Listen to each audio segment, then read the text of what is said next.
오늘 욥기서 18장과 19장 말씀을 통하여서 하나님을 부리라 라는 제목으로 강의 이어가도록 하겠습니다. 함께 나누는 본문의 내용을 보면 빌닷의 두 번째 논지와 또 그에 따른 욥의 답변이 등장합니다. 세 번 반복되는 논쟁의 핵심이 모두 같다라는 말씀을 드렸는데, 친구들은 인과응보론에 입각한 인과율에 따라서 욥에게 회개를 촉구하고 있고, 욥은 자신의 무지함과 또 하나님께 탄식함으로 일관하고 있습니다.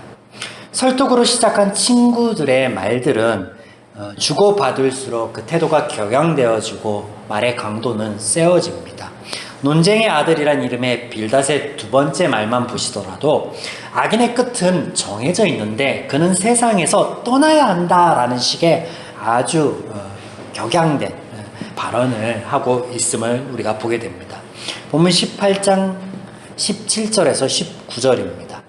그를 기념함이 땅에서 사라지고 거리에서는 그의 이름이 전해지지 않을 것이며 그는 광명으로부터 흑암으로 쫓겨날 것이며 세상에서 쫓겨날 것이며 그는 그의 백성들 가운데 후손도 없고 후예도 없을 것이며 그가 거하던 곳에 남은 자가 한 사람도 없을 것이라. 무슨 말이에요? 악인의 끝은 정해져 있는데 세상 그 어디에도 그를 알만한 모든 흔적들조차도 사라져 버릴 것이다. 없어져 버릴 것이다. 그래야 돼 라고 말하고 있습니다. 거의 겁박 수준이죠. 그러니 회개하라. 티끌 한 점이라도 남지 않고 사라질 존재여 회개하라. 겁박을 하고 있는 거예요. 자, 이것에 욥의 말이 이어지는데 이에 따른 욥의 말이 19장으로 이어집니다. 너희가 내 마음을 괴롭히며 말로 나를 부수기를 어느 때까지 하겠느냐. 비록 내게 허물이 있다 할지라도 그 허물이 내게만 있는 것이냐. 여전히 욥은 반문하고 있죠. 내게만 허물이 있겠느냐. 너희만 옳으냐. 이런 식이죠. 자, 13절부터 이어지는 부분을 보시면 나의 형제들이 나를 멀리 떠나게 하시니 나를 아는 모든 사람이 내게 낯선 사람이 되었구나. 내 친척은 나를 버렸으며 가까운 친구들은 나를 잊었구나. 내 집에 머물러 사는 자와 내 여종들이 나를 낯선 사람으로 여기니 내가 그들 앞에서 타국 사람이 되었구나. 내가 내 종을 불러도 대답하지 아니하고 내 입으로 그에게 간청하여야 하겠구나. 내 아내도 내 숨결을 싫어하고 내 허리에 자식들도 나를 가련히 여기는구나. 나의 가까운 친구들이 나를 미워하며 내가 사랑하는 사람들이 돌이켜 나의 원수가 되었구나. 여러분 13절부터 이어지는 이런 욥의 탄식이 무엇을 말하고 있습니까? 무엇을 의미하는 거예요? 바로 관계의 단절을 말하고 있습니다. 관계의 단절. 아내도 자녀도 종도 친구들도 내게 가까운 그 모든 이들이 나에게서 떠나고 나를 타인처럼 여기고 내가 간청해야 나를 바라볼 것인가. 관계 단절을 말하고 있는데 그와 같이 자신의 친구들이 위로를 하러 와서는 정죄를 하고 있으며 욥의 주변의 가족을 비롯한 모든 사람들이 멀어졌음을 이야기하면서 더불어서 이것이 하나님이 그렇게 나를 만드셨다. 하나님조차 내게서부터 멀어졌다. 라고까지 말을 합니다. 19장 6절에 보면 하나님이 나를 억울하게 하시고 자기 그물로 나를 에워싸신 줄을 알아야 할지니라. 사랑하는 여러분, 욥의 친구들은 세상의 가치관을 대변하는 것이다 말씀드렸습니다. 우리를 향하여 정죄하며 하나님과의 관계를 이간질하는 파문과도 같은 것인데 사탄이 여호와께 대답하여 이르되 욥이 어찌하여 까닭없이 하나님을 경외하리까. 사탄이 던진 돌과 같습니다. 하나님과 인간 사이의 풍요로움을 깨뜨려 버렸습니다. 인간은 끊임없이 하나님에 대하여 의문을 품으며 부르짖기도 하고 때로는 원망하기도 합니다. 세상의 가치관이 우리로 하여금 하나님께 이 욥과 같은 반응을 이끌어낸다는 것. 하나님을 향하여 끊임없이 반문하게 하고 또 하나님께 부르짖기도 하고 때로는 원망하기도 하고 그렇게 만든다는 거예요. 오늘 빌닷과 같이 하나님의 자녀인 우리들이 빌닷과 같은 이 세상의 가치관이 하나님의 자녀인 우리들에게 세상 가운데 설 자리를 빼앗는 정죄함은 무엇일까요? 세상은요, 그들이 믿지 않는 모든 지식, 더불어 성경에서 말씀하시는 것들을 가지고 우리를 정죄하는데, 그게 뭐냐면 사랑, 선, 온유함, 오래 참음, 원수를 사랑함. 그들은 믿지 않아요. 그런데 들어서 알아요. 그래서 이런 잣대를 가지고 하나님 안에 있는 우리를 정죄하며 코너로 몰아넣습니다. 마음 한켠에 그들이 말하는 것이 옳은데, 우리를 향해 정죄함을 요청하고 있는 것이 옳은 것 같은데, 이것을 삶 가운데 우리가 온전히 지켜내며 살아가기가 버겁습니다. 그래서 마음이 더 괴로워요. 욥과 같이. 때로는 마음의 짐이 되기도 하고 스스로 자책하여 넘어지기도 하겠죠. 여러분, 언제까지 스스로 낮아지시렵니까? 지식이 능력이 되지는 않습니다. 세상이 알고 있는 옳고 그름이 누군가를 정죄하는 힘이 될지언정 사람을 변화시키고 세상을 변화시킬 힘이 있지 않습니다. 누군가를 위로하고 누군가를 세울 힘조차 없습니다. 세상은 그 알을 오롯이 자신만의 안위를 위하여 이기적으로 사용할 뿐입니다. 우리는 이 연약함을 아는 것에서부터 신앙이라는 것을 시작해 보려고 합니다. 로마서 7장의 말씀입니다. 로마서 7장 15절 이하 제가 읽어드립니다. 내가 행하는 것을 내가 알지 못하노니 곧 내가 원하는 것은 행하지 아니하고 도리어 미워하는 것을 행함이라. 이제는 그것을 행하는 자가 내가 아니요 내 속에 거하는 죄니라. 그러므로 내가 한 법을 깨달았노니 곧 선을 행하기를 원하는 나에게 악이 함께 있는 것이로다. 내 속사람으로는 하나님의 법을 즐거워하되 내 지체 속에 한 다른 법이 내 마음의 법과 싸워 내 지체 속에 있는 죄의 법으로 나를 사로잡는 것을 보는도다. 오라 나는 곤고한 사람이로다. 이 사망의 몸에서 누가 나를 건져내랴. 세상은 자신의 지식과 의로움을 가지고 누군가를 정죄하고 자신만의 안위를 위하여 사용하는데, 접근하는데, 그러나 우리는 우리의 연약함을 아는 것에서 시작하여 우리의 연약함을 도우시는 그분께 나아감으로 시작해 보아야 하겠습니다. 우리의 약함을 아시는 하나님께서 친히 우리의 중보자여 돕는 자 되시어 하나님의 말씀을 삶 가운데 지켜 나아갈 수 있게, 살아갈 수 있게 하여 주십니다. 더디고 넘어질지언정 아주 거꾸러지지 않게 하시며 일어나 걷게 하십니다. 그 가운데 생명과 기쁨을 누리게 하시며 종국에는 선과 의를 우리 삶에서 이루게 하시고, 이것이 우리 삶뿐만 아니라 우리와 함께하는 이들에게조차도 나눌 수 있는 풍요로움으로 우리를 안위하여 주십니다. 이를 누리시기를, 또한 잊지 마시기를 바라는 것은 그들 세상과 우리의 시작점이 다르며 본질이 다름 또한 아셔야겠습니다. 이를테면 이런 것이죠. 세상이 이해하는 사랑과 하나님이 말씀 속에서 우리에게 알려주시는 사랑이요, 다릅니다. 어떻게 다를까요? 세상이 말하는 사랑은요, 다른 사람에게 애틋해하고 그리워하고 열렬히 좋아하는 마음이라고 합니다. 마음. 다른 사람을 향한 마음. 좋아하고 애틋함. 그런데 성경에서 사랑은요, 이렇게 말씀하십니다. 고린도전서 13장 4절, 우리는 너무나 잘 아는 구절이죠. 사랑은 오래 참고 사랑은 온유하며 시기하지 아니하며 사랑은 자랑하지 아니하며 교만하지 아니하며. 시간상 모든 구절을 풀지 못하지만 이 한 대목만 보시겠습니다. 사랑은 오래 참습니다. 여러분, 오래 참는 게 과연 무엇일까요? 오래 참는 것. 영어로 이것을 번역해 보면 이렇습니다. Love is long suffering. 무엇이에요? 고통. 오랜 고통이 사랑이래요. 오랜 고통. 또 다른 의미에서 혼자 하는 놀이를 의미합니다. 원어적으로 접근하면 suffering, 이 고통, 오랜 고통, long suffering, 오랜 고통인데, 또 다른 의미에서 혼자만 하는 놀이, 그러니까 혼자 노는 것, 이것을 의미하기도 한다라고 합니다. 무엇입니까? 사람은요, 아름다운 것이 아니라 고통을 수반하는 말 그대로 참아야 하는 것이다 라고 성경은 말씀하십니다. 서로에 대한 헌신이라고 말씀하고 있다라는 거예요. 지금 욥과 친구들이 왜 논쟁을 하고 있습니까? 다 죽어가고 있는 욥 앞에, 모든 삶의 소망이 끊어져 보이는 그 친구 앞에 서로 죽일 듯 언쟁을 높이고 있습니다. 지식과 의로움은 있으나 그것을 옳게 사용할 힘이 없고 사랑도 없음을 우리는 보게 됩니다.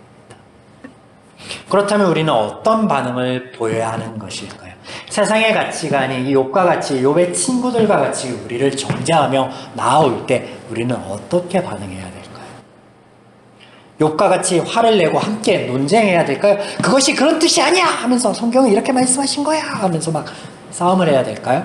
아니면 우리의 연약함을 인정함으로 그냥 잠잠하는 것이 맞을까요?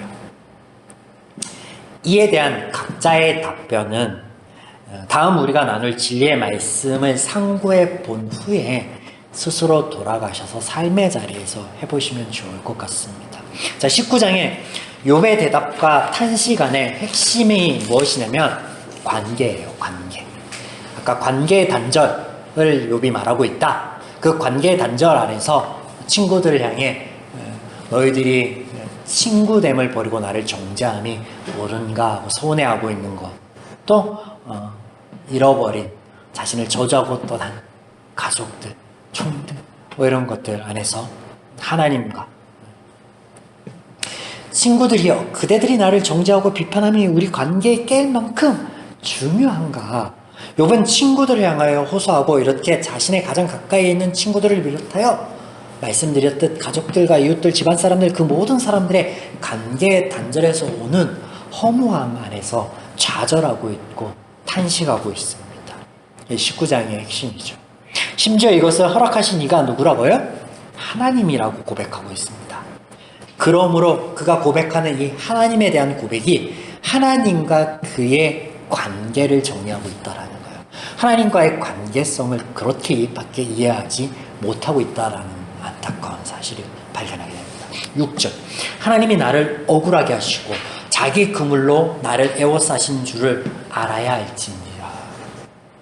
나의 억울함, 나의 아픔과 고통, 나의 관계의 단절의 원인이 하나님에게 있다 고백하는데 그가 말하기를 하나님께서 자신의 그물로 나를 애워싸셨다라고 말합니다. 여러분, 여기 나오는 그물이 뭘까요? 여기 나오는 그물이요, 욥기 1장 10절에 등장하는 사단의 말의 울타리입니다. 하나님이 욥이 까닭없이 하나님을 경외하니까 하나님께서 그의 삶에 하나님의 울타리로 복 주심이 아닙니까? 라고 말했던 그 울타리라고요. 하나님께서 소유의 모든 것에 복이라는 울타리를 치시기도 하며 또 모든 것에 단절이라고 하는 울타리, 그물도 치시기도 한다라고 고백하고 있습니다. 그러므로 그가 고백한 것과 같죠. 주신 이도 하나님이시며 거두신 이도 하나님이십니다. 라고. 오늘 우리는 말씀 안에서 우리와 하나님의 관계성이 무엇인지, 진리의 말씀이 우리에게 무엇을 말씀하시는지 바로 알고 확고한 기준, 믿음을 세울 필요가 있겠습니다. 먼저 틀린 것을 찾고 후에 진리를 찾아보도록 하겠습니다. 욥기 10장 9절에서 13절 세 번역으로 읽어드립니다. 주께서는 진흙을 빗듯이 몸소 이 몸을 지으셨음을 기억해 주십시오. 어찌하여 주님께서 나를 티끌로 되돌아가게 하십니까? 주님께서 내 아버지에게 힘을 주셔서 나를 낳게 하시고 어머니가 나를 품에 안고 젖을 물리게 하셨습니다. 주님께서 살과 가죽으로 나를 입히시며 뼈와 근육으로 엮어서 내 몸을 만드셨습니다. 주님께서 나에게 생명과 사랑을 주시고 나를 돌보셔서 내 숨결까지 지켜주셨습니다. 그러나 지금 생각해보니 주님께서는 나를 해치실 생각을 몰래 품고 계셨습니다. 욥이 하나님의 관계성 안에서 본 창조에 대해서 말하고 있는데 하나님의 뜻 안에서 생명을 주시기도 거두기도 해하기도 해치기도 하시는 분이시다라고 말하고 있습니다. 신명기 28장 1절에서 3절 그리고 20절과 24절에 동일한 이런 말씀이 있습니다. 내가 내 하나님 여호와의 말씀을 삼가 듣고 내가 오늘 내게 명령하는 그의 모든 명령을 지켜 행하면 내 하나님 여호와께서 내게 세계 모든 민족 위에 뛰어나게 하실 것이라. 내가 내 하나님 여호와의 말씀을 청정하면 이 모든 복이 내게 임하며 내게 이르리니 성읍에서도 복을 받고 들에서도 복을 받을 것이며 내가 악을 행하여 그를 잊으면 내 손으로 하는 모든 일에 여호와께서 저주와 혼란과 책망을 내리사 망하여 속히 파멸하게 하실 것이며 여호와께서 비 대신 들끓과 모래를 내 땅에 내리시리니 그것이 하늘에서 내 위에 내려 마침내 너를 멸하리라. 욥의 말과 다르지 않죠. 욥의 입장에서 신명기의 말씀은 이렇습니다. 지금 생각해보니 우리를 이집트에서 하나님이 건져내심이 우리에게 복주심도 있지만 또 생각해보니 우리를 해하시려고 멸하시려고 그런 마음도 가지고 계셨구나. 수 틀리면 그럴 수도 있겠구나. 그런 말이잖아요. 무엇이 옳고 무엇이 틀린 것인지 여러분 구분이 되어지십니까? 헷갈리신다면, 아직도 이상하게 헷갈리신다면 다음 구절들을 보시겠습니다. 시편 103편 군데군데 좀 읽어드릴게요. 내 영혼아 여호와를 송축하며 그의 모든 은택을 잊지 말지어다. 그가 내 모든 죄악을 사하시며 내 모든 병을 고치시며 내 생명을 파멸해서 속량하시고 인자와 긍휼로 관을 씌우시며 좋은 것으로 내 소원을 만족하게 하사 내 청춘을 독수리같이 새롭게 하시는도다. 우리를 죄에 따라 처벌하지 아니하시며 우리의 죄악을 따라 우리에게 그대로 갚지 아니하셨으니. 그러면 시편 103편은요 다윗의 고백입니다. 성경 안에서 다윗의 가치는요 시편 23편의 고백이 있지 않아요. 그가 골리앗을 잡은 것에 있지 않습니다. 어디에 있어요? 그가 충성된 종이자 동역자인 우리아를 죽이고 그의 아내를 빼앗은데 하나님께서 복주시고 이루신 백성들을 자신의 공적인 것처럼 여긴 것, 그것에 있습니다. 왜 그것에 있냐? 그의 그 모든 허물들을 하나님께서 덮으시며 위로하여 주셨다라는 그 하나님의 은혜의 사역을 우리에게 보여주기 때문에 가치가 있다라는 거예요. 우리가 알아야 할 것, 그가 지은 죄과 죄의 선택은 그의 삶의 자리에 드러났다라는 거죠. 가족 상잔과 백성들이 맞이한 고통이 그것이었습니다. 그러나 그것이 끝이 아니라 하나님께서 그런 그의 죄의 결과 속에 다윗을 돌아보셨다라는 거예요. 다윗을 돌아보셨다라는 거예요. 그렇다면 하나님이 선택적인 사랑일까요? 욥도 구약의 사람이라고 한다면 이스라엘의 다른 사람들도 구약의 사람입니다. 다윗도 구약의 사람인데 다윗은 이렇게 허물을 용서하시고 은혜를 베푸셨다는데 누구는 죄가로 인하여 오늘 빌닷의 말처럼 티끌조차 남지 않게 하셨나요? 다윗은 사랑하되 욥은 사랑치 않은 것인가요? 질문드립니다. 하나님 안에 과연 편협적인 사랑이라는 것이 있는 걸까요? 그렇지 않습니다. 그렇죠. 사랑 안에 두려움이 없고 온전한 사랑이 두려움을 내쫓나니 두려움에는 형벌이 있음이라 두려워하는 자는 사랑 안에서 온전히 이루지 못하였느니라. 요한일서 4장 18절 완전한 하나님의 사랑에 대하여 고백하고 있는데 하나님께서는 하나님의 온전한 사랑을 우리가 깨닫고 알 때 우리에게 있는 형벌에 대한 두려움을 떨쳐버릴 것이다 라고 말씀하여 주십니다. 고린도전서 13장에 혼자놀이 오랫동안 고통받아오신 분이 누구냐? 그렇게 하여 사랑을 이루신 분이 누구냐? 하나님이시다 라고 요한일서 4장 18절 그 다음 구절인 19절에 이렇게 말씀하십니다. 그분이 하나님이 우리를 먼저 사랑하셨느라 라고. 여러분, 이 하나님과 우리의 관계성 안에 성경은 심판의 역사가 아니라 하나님의 구원의 역사임을 믿으시기 바랍니다. 우리의 신앙의 시작은요, 이 관계성 안에 시작해야 돼요. 하나님이 나를 사랑하신다. 나의 존재 자체만으로 사랑하신다. 나의 행위, 나의 믿음의 고백들, 나의 어떤 결단들, 그런 거 상관없이. 사랑하는 여러분, 오늘 세상이 우리와 하나님 사이에 파문을 일으켜 돌을 던져올 때 우리는 그 돌팔매에 먼저 반응하기에 앞서 하나님과 나의 관계를 돌아보길 소망합니다. 그때 우리 삶과 내 안에 자리 잡고 있는 하나님에 대한 편협함과 세상의 가치관이 죽고 두려움의 형벌이 죽고 하나님의 살아계심과 날 사랑하심의 역사 앞에 삶은 회복과 반전의 은혜로 이어지며 우리는 그것을 누리게 될 것입니다. 이를 위해 여러분을 축복드립니다. 또한 이 은혜를 누림으로 우리를 향한 세상의 돌팔매에 우리가 의연하고도 지혜롭게 대처하면 좋겠습니다. 더 나아가 하나님과 나의 관계성이 나와 내 사랑하는 사람들, 이웃에게까지 확대되어지는 삶을 살아가기를 이 또한 간절히 주님의 이름으로 축원드립니다.